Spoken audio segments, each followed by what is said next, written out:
আসসালামু আলাইকুম। কেন আছেন ওনার ব্যাগুন? আশা করি ভালো আছেন। আলহামদুলিল্লাহ ওনারা দোয়া আরাও ভালো আছি। তো আজি ওনারা শেয়ার করছুম যে কলার বলি রান্না করছুম। তো রান্না করবেলে কলার বলি কুট্টাম বয়ে গেই কলার বলি একদম তত্ত্ব যায় দেখি অনেকে তো জামিলালে বলি কিন হাইতো নচা মানে হাইটো হষ্ট লাগে এই শিপে হাইতো নচা তো ঝামেলা বেশি। তো কলার বলি এমনি কিন্তু হন আস নাই একদম আস ছাড়া আর ডাঙ্গা সহ্য বলি একদম তত্তাজা জিনিস কিন্তু খাইতো বহুত মজা। বলির মধ্যে কিন্তু ভিটামিন আছে, এসব এগেইন খাইতে বহুত ভালো লাগে। তো কলার বলির একদম শাক শাক করি হাইটুম দেখতে যেন কি ভালো লাগে। তো মুসুরের ডাইল দি হসুর সারা দি ইসা মাছ দিয়ে রান্না করছুম কলার বলি কিন দেখতে কিন্তু একদম সাধারণ লার, কিন্তু রান্না করে খাইতে কিন্তু ব্যাকিন দিয়ে না বহুত মজা।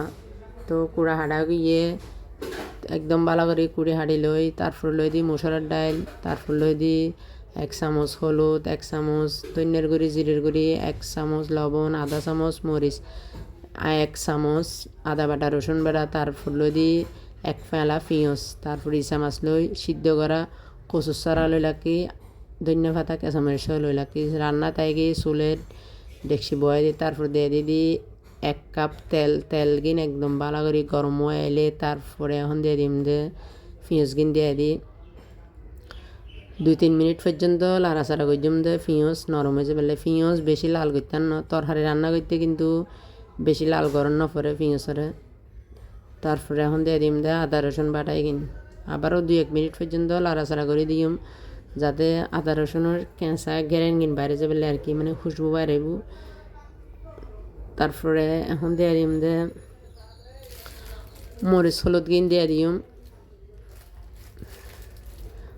ইসা মাছ সহ লগে দিয়ে দিই একদম লল্লিছে বড় বড় ইসা মাছে গুণ লাড়াচাড়া করে দিই সামান্য করে যাতে মরিচ গিন ইসা মাছত মিজাগই। তারপর দিয়ে দিম দে আধা কাপ পানি দিই নিচে দিই নলাগে বেলে আবারও লাড়াচাড়া করে দিই। তারপরে দিয়ে দিম দে বরণে মরিচ গিন হসে পেলে আর কি 5 মিনিট হলে বরণে দিয়ে গুড়ি দিম। ক্যামেরা অফ আসিল মরিচ গিন হসে ইচ্ছে বরণে কুল্লি দিত আর ওনারা দাহাই ন পারি।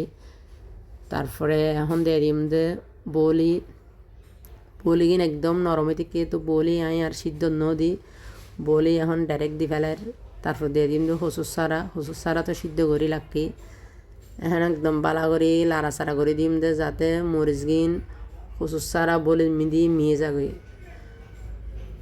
2-3 মিনিট পর্যন্ত লাড়াচাড়া করে দিম।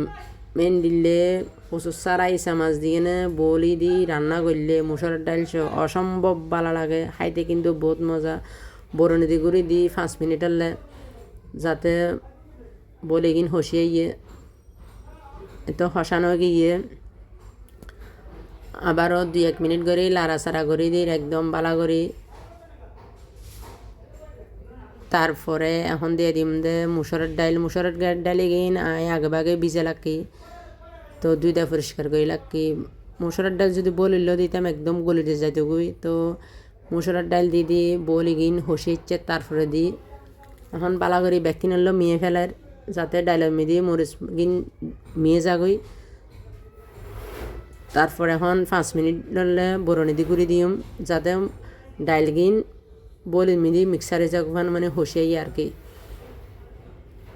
এই তো হসানো গিয়ে তারপরে এখন দিয়ে দিম দে 2 কাপ পানি বেশি দিতাম না, মানে একদম গরম পানি দিয়ে পানি কিন রান্না হইতে কিন্তু বেশিক্ষণ সময় লাগে গরম পানি দিলে।